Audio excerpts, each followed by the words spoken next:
জয় জগৎবন্ধু হরি, জয় শ্রী গুরুদেব। আজকে চন্দ্রপাদ গ্রন্থের চতুর্থ কীর্তনের শেষ অংশ আলোচনা করা হচ্ছে।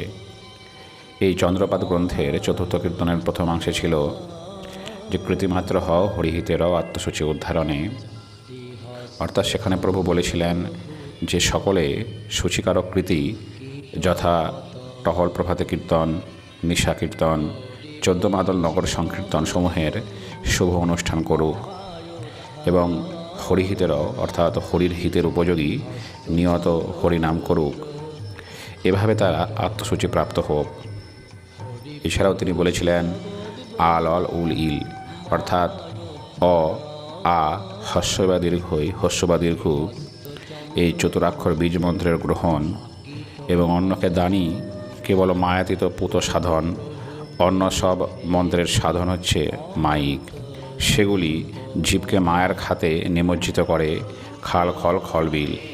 তিনি বলেছিলেন যে মহা উদ্ধারণ সেবাই মহাপ্রলয় থেকে রক্ষার একমাত্র উপায়, মহাপ্রলয়কে বা মহা উদ্ধারণের সেবা।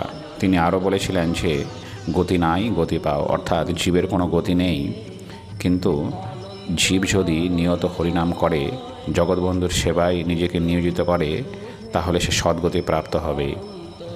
কিন্তু প্রভুর আশ্বাসবাণীতে অনাস্থা প্রকাশ করে হরিনামে কঠোর অবিশ্বাসী কূট ও তার্কিক জীব বলে উঠল, উপায় অপায় আয় আ সমুদ্র নানা, বিধায় নিধায় ধায় বতে ভতি নানা।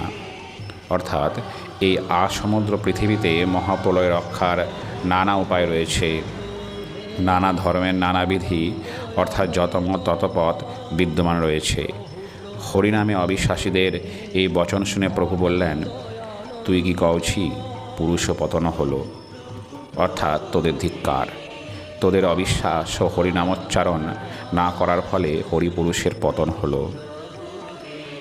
হরিপুরুষের আপনপন অর্থাৎ প্রতিজ্ঞা ছিল জীবকে হরিনাম দিয়ে পাপপূর্ণ সৃষ্টিকে পুনরায় পবিত্র করা, কিন্তু না না না অর্থাৎ তা তো হলো না। পৃথিবীর রক্ষাকর্তা হরি সৃষ্টি ছেড়ে চলে গেলেন, হরি নাই আয় যাই, তাই তো প্রলয় হাজির হলো, হায় হায় যায় যায় প্রলয় পাই। কিন্তু জীবের বন্ধু প্রভু বলে উঠলেন তিনি এখনও তাদের ছেড়ে চলে যাননি। যেহেতু হরি শব্দ উচ্চারণে হরিপুরুষের উদয় হয় আর অভাবে অস্ত হয়, তাই সকলে হরিপুরুষের উদয়কারী হরি শব্দ অর্থাৎ মহানামোচ্চারণ করতে থাকো।